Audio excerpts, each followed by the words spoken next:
What's going on, golf addicts? Welcome to the Tour Junkies podcast. It's another episode with our friend Mark Hill, our resident Tour Junkies European Tour expert in betting and DFS. Mark is a new addition to the Tour Junkies team. We're so grateful to have him. Born and based out of Northern Ireland, Mark has 10 plus years of experience full-time working in the betting industry and knows his stuff. He is going to be here every week that there's a European Tour event. He's going to be right here on the Tour Junkies channel on YouTube, breaking down all the action, giving you some picks, giving you some takes. So it's going to be great content. We're really proud of it. And Mark's going to help you get a lot of green screens and some winning tickets to that ticket window. So as always, presented by our friends at fantasynational.com. Head over to fantasynational.com now/TJ to get 20% off any membership level. Weekly memberships, monthly or annual, you get 20% off if you try it for a week and you love it. You can upgrade to a month or the annual membership and still get the 20% off. It's where we've been going for 4+ years to get all our PGA Tour data. They don't have European Tour stuff yet, but maybe soon to come.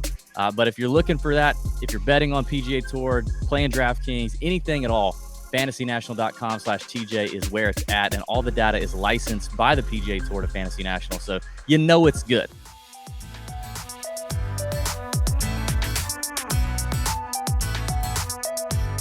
Hello and welcome to another edition of the European Tour Junkie Show. That doesn't quite sound right this week because it's in the rearview mirror. The European Tour Show is dead and buried. We are now the DP World Tour Show, and we're the only show in town this week because outside of some novelty exhibition event that's going on in the States, the European Tour is gone and the DP World Tour is heading to the Southern Hemisphere and beautiful South Africa. I don't have a podcast juice from the region this week. I am going local, and that's local to Mark Hill. And I am having a Rockshore Irish Lager, which is brewed at St James's Gate, which is famous for its Guinness. But this is a nice cold lager to kick off the show. And we're in South Africa now for the next 3 weeks, so I'm sure I will sample some South African wine over the next 2 weeks ahead. But listen, guys, firstly, thank you very much to Tom Jacobs from last week. He was extra special coming onto the show, gave us lots of good information, lots of good insight into how he approaches his betting, his background, and how he's managing to juggle so many shows and commitments at the minute. But he was an absolute gent, and was delighted to have him on and share the platform. And thank you everyone that chipped in as well on the YouTube chat and some of the feedback in the Nut Hut afterwards. One-man show can be hard enough to do at times, but Tom made it fly with a two-man show last week. And hopefully down the line with the DP World Tour end of things, we are going to try and move towards a two-man show at some point. Your boy Mark Hill here in Little Northern Ireland, recording midnight, and I am more than happy to run the show on my own for a while. But we're out there, we're having a look and see if we can get some more guests on, because last week was great. We did manage to hit upon a winner. Colin Moricaro went home with both the tournament outright and the Order of Merit title. So, yeah, kudos to him. Didn't win a European event all year. Managed to pick up the World Tour Championship at the end of it all. So, I know Tom is a bit upset about that, and I have to agree. I think guys that come over, yes, you have those major wins in the bag, and you cannot fault Morikawa's golf this year. He's been absolutely superb, and those names that come over and add a bit of value to the event is excellent. But I would like to see some more footfall when it comes to European Tour events to then be classed the European Tour champion at the end of it. Ultimately, now we're going to have some more crossover of the PGA coming into this year, which is going to be fantastic. Hopefully, we're getting some more eyes on the product overall. And ultimately, like the PGA Tour, I'm hoping that some of this extra sponsorship going in will improve the actual television product, because right now it's still probably one of the most difficult sports to watch unless you come to the Masters and they run the show themselves. I'm hoping we get just overall an improved product from the DP World Tour side of things. I'm optimistic. I'm also optimistic that we're going to start hitting some winners, because European Tours in the back window. Now we're off and we're flying, and we're going to hit the ground running this week in South Africa. It's fascinating, the tournament itself, not so much in that we've been to South Africa on many occasions as part of the European Tour, but as the inaugural event of the new year, we're going to see a number of new faces, and I'll get into it in the course breakdown, but I think with 20 graduates coming over from the Challenge Tour, we have a number of local South Africans getting into the mix as well. And it's a field that, yes, there's maybe a dip in quality and dip in field strength overall compared to what we've seen in previous years to kick off a European Tour season. But I am more than excited to get going. And as I said, I just hope we're going to start hitting some winners. So cheers with the podcast juice. As I said, it's Rockshore Irish Lager. And let's get this show on the road. So where are we this week? We are at the Thorn course at Randpark Golf Club in Johannesburg, South Africa. It's a venue we have seen on 4 occasions in recent years, and had the South African Open in 2018 and 2020, and the Joburg Open in 2017 and 2020 as well. It's just over 7,500 yards, par 71, and it's played at altitude, so I think 6,000 feet, five to 6,000 feet in Johannesburg, and you're looking at this offsetting or negating the driving off the tee that you would think on a longer course. So for me, if you were looking at the Fantasy National gradings, I'd be putting this in that 7,200 to 7,400 range when you're looking at the field and what sort of traits you want to look at for a golfer. The outside of that, then, it's a Sid Bruce design. It's had a number of redesigns, and prior to Shubhaka Sharma's win in 2017, it had a bit of a redesign as well. Kikuyu grass fairways, thick Kikuyu rough, so you do want a bit of accuracy on your side, and bent grass greens. In 2020, then, the tournament was won, and it was down as the South African Open. That was Brandon Grace that picked up the win at 21 under. And then later in the year, in 2020 as well, the Joburg Open, JB Hansen picked up a win at 19 under par.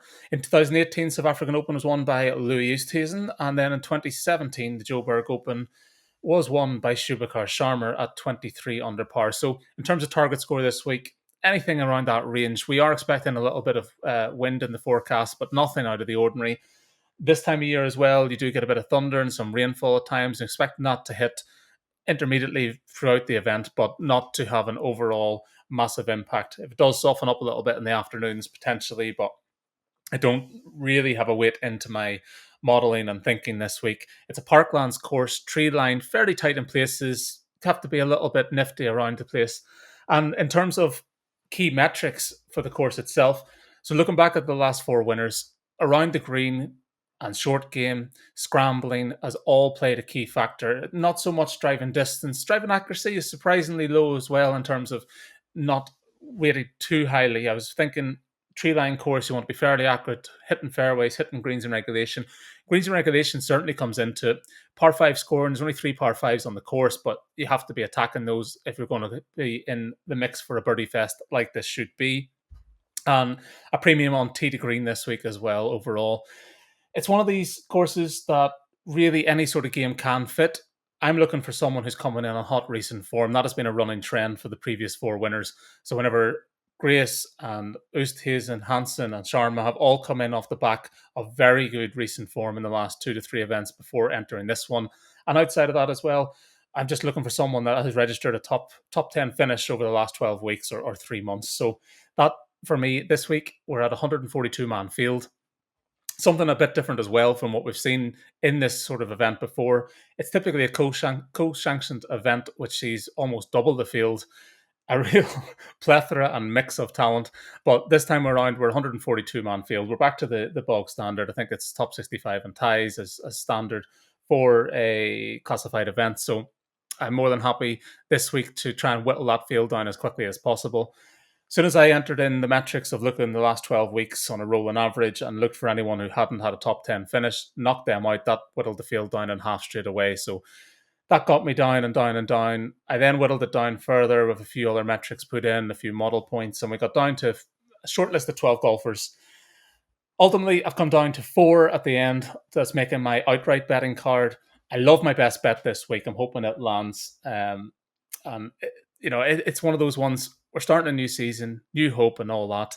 And we're going to get off with a win, all being well. So let's have a look at the top of the betting board then. And no surprise to see South Africans heading the board. And Dean Burmester at 10 to 1. He opened up earlier in the week at 8 to 1. He's drifted out a little bit. So the market showing some resistance there. Dylan Fratelli at 20-1, Roman Langescu at 20-1, Johannes Veerman at 22-1, and Wilco Nienaber at 25-1. South Africans have done extremely well at this event. So 5 of the top 10 last year were South Africans, 8 of the top 12 in the edition before, and 9 of the top 14 in the previous 2 years. There's absolutely a preference for local golfers here. I have, let me see. Yeah, I have 2 South Africans on my card. I do think you are paying a bit of a premium on a South African golfer this week. I'm not necessarily going to jump to the top of the board. And we don't necessarily have to have South Africans either. Like, we have to mix it up a little bit. Like, for short enough sample size before iterations of this golf course that we've seen. And we have seen 2 South Africans win, and we've seen an Indian and a Dane win. So I'm mixing up as well. I'm going 2 and 2. 2 South Africans, 2 overseas players. And I'm just hoping now that we can land on something that ends up with a win. In terms of the top of the board, then, Dean Burmester for me was one that made my initial 12-man shortlist, but then I ended up knocking him out. His best recent form seems to be on links type courses. A little bit more open. Tree line accuracy wasn't great. In general, his accuracy numbers, actually, I looked over the last sort of right back to April, and he only ranked once in driving accuracy inside the top 20. So that has to be a concern. I said there hasn't been a massive need to be accurate as such, but if you are going to miss the fairways and get into that Kikuyu rough, it's going to be penal at times. There's also water in play on a number of holes this week, so I do want to put a little bit of accuracy in there in terms of the modelling side of things. I think during the week, if you can scramble your ass off and get in to the green and make your putts, you're doing fine. Burmester in that regard has done fairly well recently, but there was some signs starting to come in the last couple of events. There's a bit of fatigue. He's played a lot of golf. He's played a lot of top-end golf in terms of the DP World Championship last week, where he did finish 6th, but the fatigue as the weekend wore on. 44 for the Dubai Championship. Again, first couple of days started very well. And he's got a favourable tee time this week as well, teeing off early in the morning. He's going to kick off the event, actually, 6:30 in the morning, I think, which I think is 4:30 a.m. where I am. So not much time to get the DFS lineups in tomorrow night. But in general, he's one that I'm probably going to swerve away from. Dylan Fratelli, anyone that's watching the PGA Tour knows that Dylan is out of form. He hasn't registered a top 10 in the last 12 weeks. That knocked him out of the mix for me immediately. Roman Langescu, he's going to be popular this week. His price has come down to 20-1. He's gone lower in places. Can't really argue too much. He's had good course history here as well. So he's in the mix. Johannes Veerman, 22-1. Wilco Nienaber at 25-1. Veerman does make my betting card this week, but not necessarily an outright selection. So let's get into who I am going with. But first, I have to have another little sip of my Rockshore. So my first selection this evening is going to be Sean Norris. Touched upon the South Africans here. 33-1 with Bet365. William Hill and Caesars also offering 33-1. That's the best price out there at the moment. Got to take that. You know, I'm looking around, and not that I have much credence in Camby books. So Camby would be renowned as fairly slow in terms of moving odds and not necessarily the most reliable in terms of pricing events. But they've obviously been hit this week because they're down to 20-1 for Sean Norris. And I can understand why. That's the sort of price range I'm in, around 18-1, 20-1 when it came down to it. The Camby books in the States, you're looking at Bet Rivers, Sugar House if you're in New Jersey.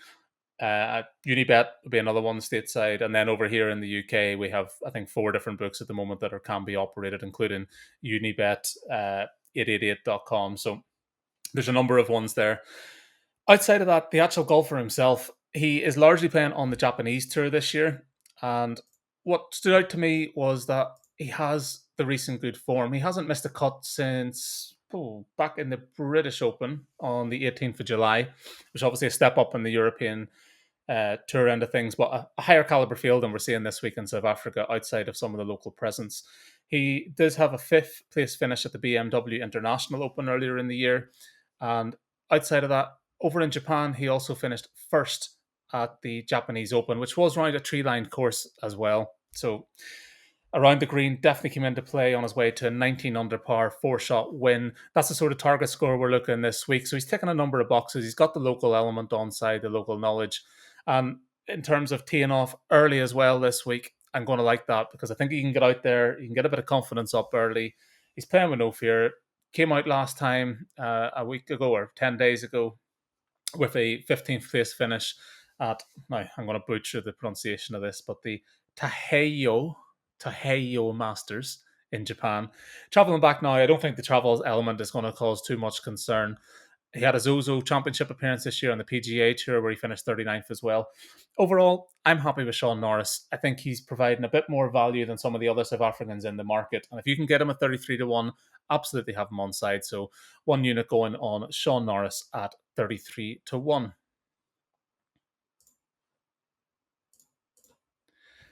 My next selection is Marcus Helekilde.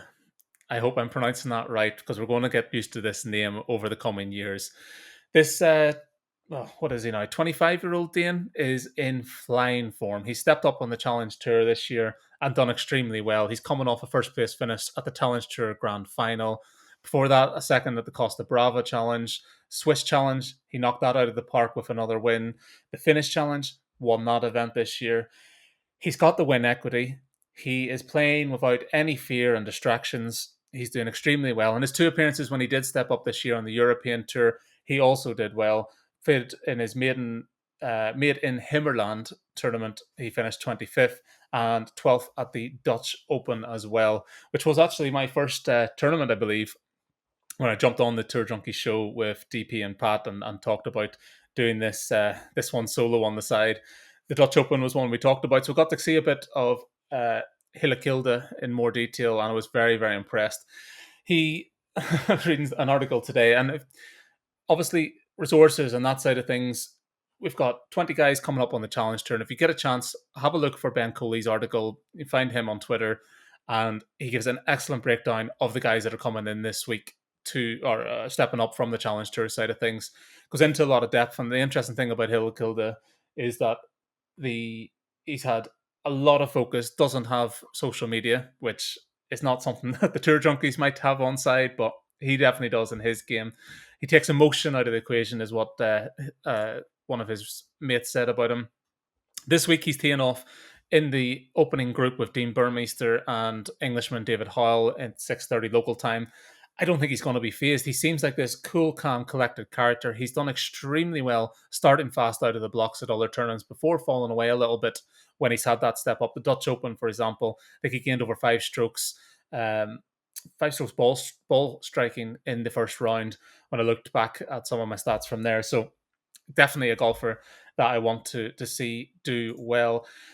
He's a name that I think you're going to know very well on the PGA Tour side of things in the coming years. He's just 25. And Danish golfers seem to be on fire at the minute. Like, what are we sitting at now? We've had Rasmus Højgaard, Nicola Højgaard, JB Hansen, Jeff Winter, all winning in recent tournaments. I'm sure there's one other I'm forgetting about. I'll be reminded in the comments section. You can give me a bit of abuse, but there has been a number of Danes on fire at the minute on tour. He's doing extremely well. This graduate steps up and riding the crest of the wave. I'm more than happy to jump on, and probably my favorite selection this week. Seems to be still widely available at 40 to 1, which, you know, I can't agree with that. I know he's still searching for that maiden victory at this sort of level, but we've seen it before with Shubhakar Sharma back in 2017. Stepped up to a higher profile event and got the win on debut out of the blocks. I think that sort of thing is maybe keeping him in a reasonable price range here at 40 to 1. Widely available, a number of books listed there on screen. So more than happy for Marcus Helekilde to be my second selection, probably my headline selection for this week as one of the Challenge Tour graduates. My next selection then is another guy stepping up from the Challenge Tour. He's one to watch last year, and it's Julian Brun. So he finished second to Helekilde at the Challenge Tour event most recently there back on the 7th of November. He also had a win at the Empowder Challenge on the 17th of October, so just over a month ago, 5 weeks ago.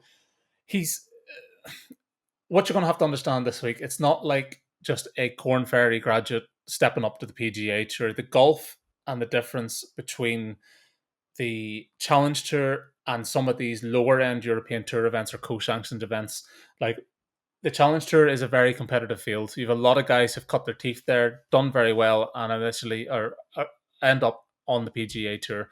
He's another guy that definitely has all the credentials.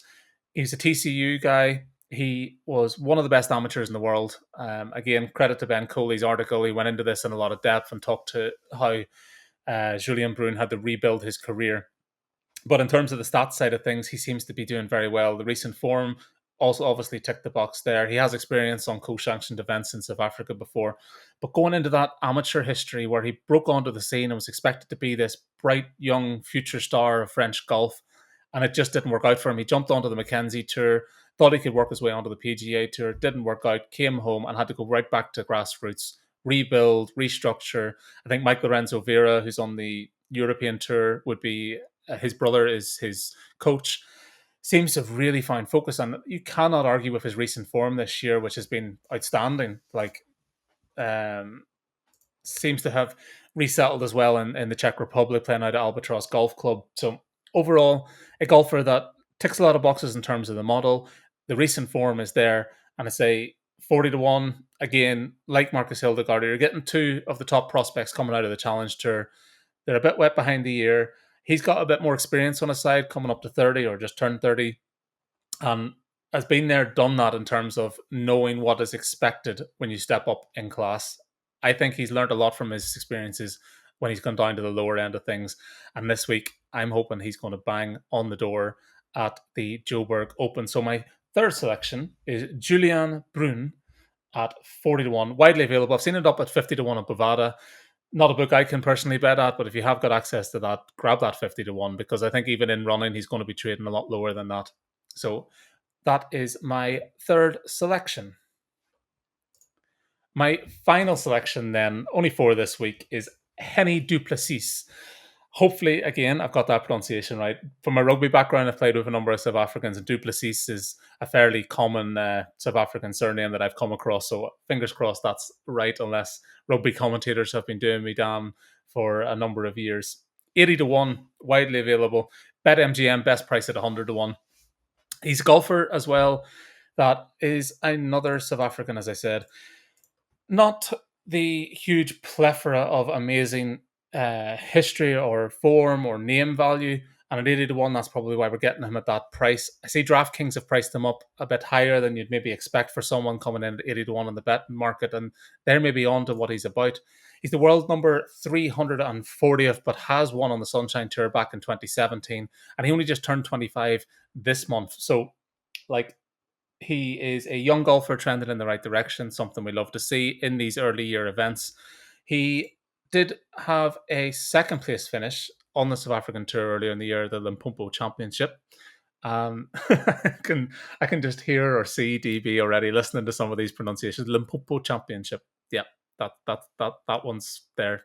Yeah, you have some interesting sponsorship deals going on in the PGA Tour and some weird names, but once you get into some of this World Tour side of things and these random sponsorships, it's going to be a struggle for me to do this on my own with all these pronunciations. So some week we are going to have to get DB or Pat on, pick a tournament or one that's full of golfers that are hard to pronounce, or full of tournament sponsors or tournament venues that are hard to pronounce, and see if they can have a crack at it, because the Limpopo Championship is definitely one of those that I like. And even the name Henny Du Plessis is an interesting one too.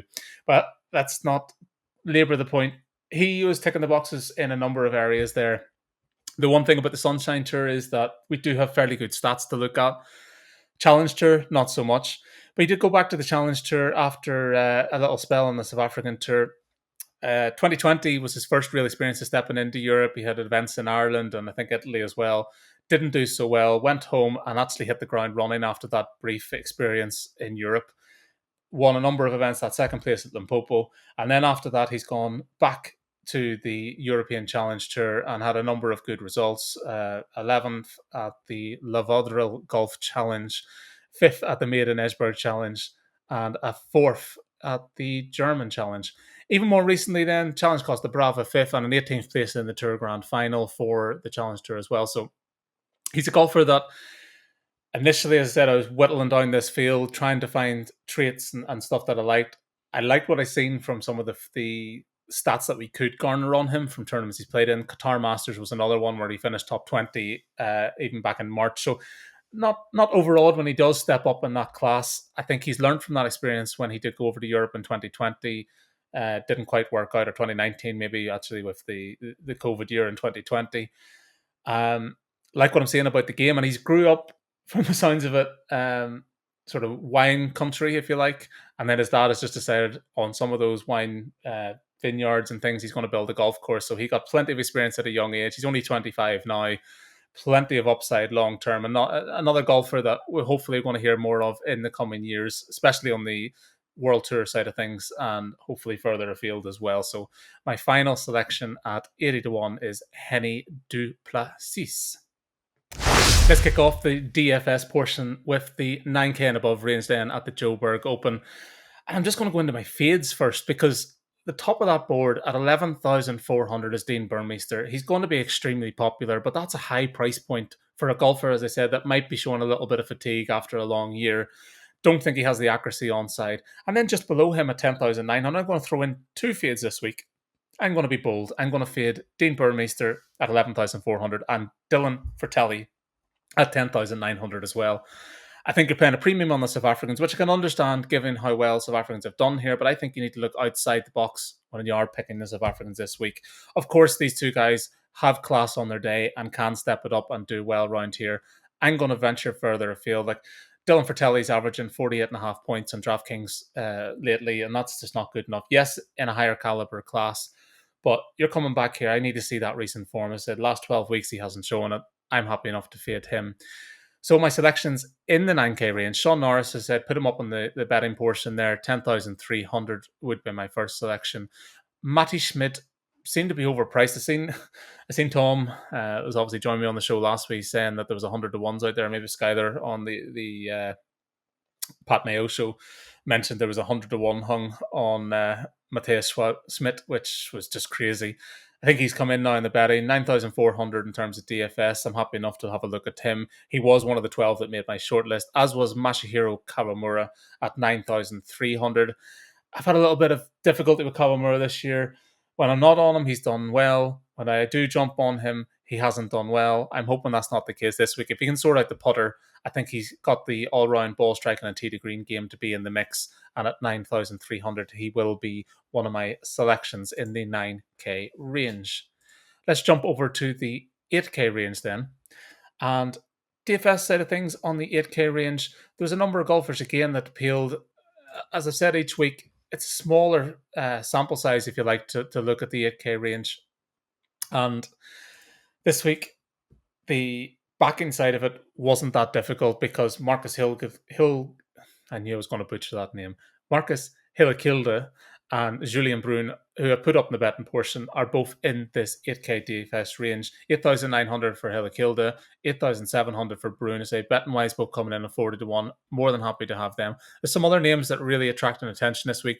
Traden Schraper is in there. South African native that seems very, very popular amongst selections elsewhere. Danny Van Tonder's in there at 8,400. Came close to a fade on Danny Van Tonder. Ended up fading Richie Ramsey. The Scotsman has shown me nothing of late. 3 out of 4 missed cuts in his last four outings, and no course history at all to speak of late. So that's my fade. My final selection in the 8k range was Pep Angels. He has been a golfer that I have been on DFS before. He served me fairly well. 8,100 seems a reasonable price point for this strength of field, so I am going to be on him as my last guy in the 8k range. Let's drop down to the 7k range. And lots of exciting challenge tour names in here. And so when I was looking at it, I seen all these exciting young players. And then there was a golfer stood out to me that looked like a very obvious fade, and that's Richard Stern at 7,800. And this price point is crazy. He's a 2-time winner of the Joburg Open, but that is in 2008 and 2013. What have you done for me lately, Richard Stern? Absolutely nothing, because you're 735th in the world. And all the kudos to you in the world. You got yourself up at one point to a high of 29 in the official World Golf Rankings. You're hitting over 40 now. I don't know why you're in with all these young bucks in this exciting 7k range. So Richard Stern is my fade. My backing golfers this week that I like to have on side in the 7k range, there was a number that ticked the boxes. Henny Du Plessis is in here at 7,800, and just above him is an exciting young German, Yannick Powell, at 7,900. Was happy to have him. Frederic Lacroix is another one that I'm going to be looking at 7,300. And an Englishman, Andrew Wilson. So I'm putting up 4 in the 7k range. Northeast fella, did it the untraditional way. I feel like it was a mad dash to get his Challenge Tour card. Great listen to him on the Sky Sports podcast recently. He talked about when he played alongside, I think it was Louis Oosthuizen, and said, of all things to say, he said it made him realize that there's not that big a difference in the likes of him and these top world golfers. So, not that he was putting Louis down, but he did think that if you work on certain aspects of your game and you get your confidence level right and it all starts to click, that there isn't the huge gulf that people make out between those top end golfers and that. And it's just given him that renewed bit of confidence. He had a mad dash to get that Challenge Tour card. He looked out of the mix. He did secure it in the end. He comes over here at 7,200 in DFS, and he's a golfer that I'm going to be quite excited to see in the coming years. I say he's from the northeast of England, and I won't think he'll be too phased coming into this event. So that's the 7K range. And let's finally touch upon the 6K range. And whilst I said there was a lot to be excited about in the 7K range, not so much in the 6K range, because you're getting a lot of local golfers and a lot of out of form golfers that still have that European Tour card, but maybe haven't done a lot to merit it of late in terms of recent form. They're here though, and maybe someone will come out of this range and surprise. I'm going to stay away from a number of golfers, generally speaking, in here that I think are just filling out the numbers in the field. I say at least we're not at that stage last year where we had over 200 golfers. We're at 142. Andres Leezer, the Czech guy at 6,900 would be my first selection. He's shown glimpses throughout the year. He played at the Czech Masters alongside Henrik Stenson and Padraig Harrington on the opening day, so got to see quite a lot of him and part of the featured group. And once he settled into his nerves and settled into a groove, there's a lot to like about Leezer's game. So 6,900, it seems a nice entry point. David Drysdale, 6,900, was another golfer that hasn't shown a lot in 2021, but there's enough there to have him on side. Bit of a shorter hitter, I believe, and I feel that can be negated, and then his approach game can kick in and hopefully do well around the green. Reece Enoch as well is another one that I'm going to play, a Welshman, 6,800. Not done an awful lot lately, but has jumped into co-sanctioned events and done fairly well on the South African tour in the past. So he's one that has plenty of experience around here. I'm looking to keep him on side. A lot of interesting names in here that we're probably never going to hear again, but that 6K range this week, I'm going to try and avoid it. I'm not going to the top of the board, which means I can get those 7K guys into my lineups on DFS, and I'm more than happy to roll with that. So Andre Leezer at 6,900, David Drysdale at 6,900, and Reece Enoch at 6,800 rounds out my DFS card. Let's move on then to the best bet, and it's Johannes Veerman at plus 104 or 2.04 if decimal is your thing versus Dylan Fratelli at Pinnacle Sportsbook. I'll preface this by saying Pinnacle tend to be one of the first to market with these matchups, and then you will find a number of books just copy whatever Pinnacle put up. So there is going to be a number of options and outs there for you to get down on this matchup. And I do think he's probably going to stay as a dog right up until they tee off on Thursday. Why he's a dog? You're paying a premium on name value for Dylan Fratelli. Not something I'm going to be on side with here. Veerman has been a little inconsistent at times this year, but strong overall form, including a win at the Czech Masters, top 10 finishes at the Irish, Scottish, Italian, and Dutch Open. The Americans done well in 2021 on the European Tour. It's now time to step up to the mark on the DP World Tour. I think he can do it here. Priced highly in DFS. He's one of the top 5 in the betting market as well. Dylan Fratelli, as I say, you're playing a premium for the name and has shown absolutely nothing of late. Yes, he's playing a more esteemed company, but there's got to be a confidence aspect to that. His 2 previous outings at the Fireforum course resulted in a 42nd place finish in 2017 and a miscut in 2018. So perhaps the course layout and fit does not suit Dylan Fratelli's game. I think he's going to have a lot of sponsors around him this week. I think he's going to have a lot of distractions this week, being one of the name value characters coming in here, and probably arguably a bigger name than Dean Burmester, despite Burmester thriving of late and having a recent Sunshine Tour win. So I think you're paying a premium. I think the fair value or price for this based on recent form would have Veerman sort of a minus 120, minus 125 favourite. So absolutely, that's the kind of golfer that I am looking to get on side and against in a head-to-head matchup. I'm going to try and look out this week for some more top 20 markets. Our boy Tom last week almost landed Jason Scrivener at a nice, tasty top 20 price on FanDuel. Scrivener, unfortunately, a couple of wobbles on the final day and finished T21 in the end. So our boy Dom just missed out. But it's a market I'm going to look into in a bit more depth and try and get some more of those head-to-head matchups as well.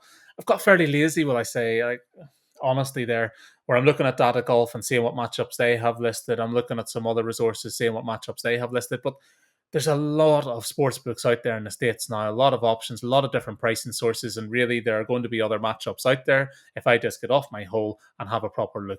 So that's my intention this week. I'm going to drop them in the Nut Hut, and let's get 5 matchups a week in there that I'm on side with. We'll tally it up over the course of the year. Open, honest, transparent, betting tips, if you like, or betting picks. Try not to go too tidy. I want to be open about it. Kicked off my first few shows talking about the betting side of it and how to approach it. I'll get into that a bit more as we get into further shows down the line. And really, it's about enjoying it, putting a smile on your face, betting responsibly, and getting some wins on the board along the way. Finally, what I'm going to say is I am so sorry to hear that DraftKings are pulling out of Australia, because that's going to be our boy in the Nut Hut not getting on. So Aussie, I hope to see you again. I hope some of these betting picks that we're putting out, you're able to get down and take the town, the Aussie books. I hope at some stage DraftKings don't pull the plug on the UK market as well, because it's been a fascinating experience. I've loved doing DFS in general. Last couple of years, I'm picking it up in terms of doing DFS on the NFL, NASCAR, a few other bits and pieces. UFC is another one that I've really enjoyed getting my teeth into. And now that we're broadening our horizons, if you like, with this DP World Tour, hopefully get more eyes on the product in general and get some more DFS competitions going. This week alone, we are seeing a number of extra tournaments added because the PGA Tour isn't rolling. We've got the match, of course, which is going to be a sideshow and a novelty act, which I will probably have as my guilty pleasure this week. I do have to tune in, and the boys are putting a show together to preview that as well, which I can't wait to listen to and watch. So if you get a chance, check in with DB and Pat for that. It's been a pleasure, guys, again this evening to bring you the DP World Tour show. Hopefully we're going to land some winners, and best of luck going forward. Cheers, guys.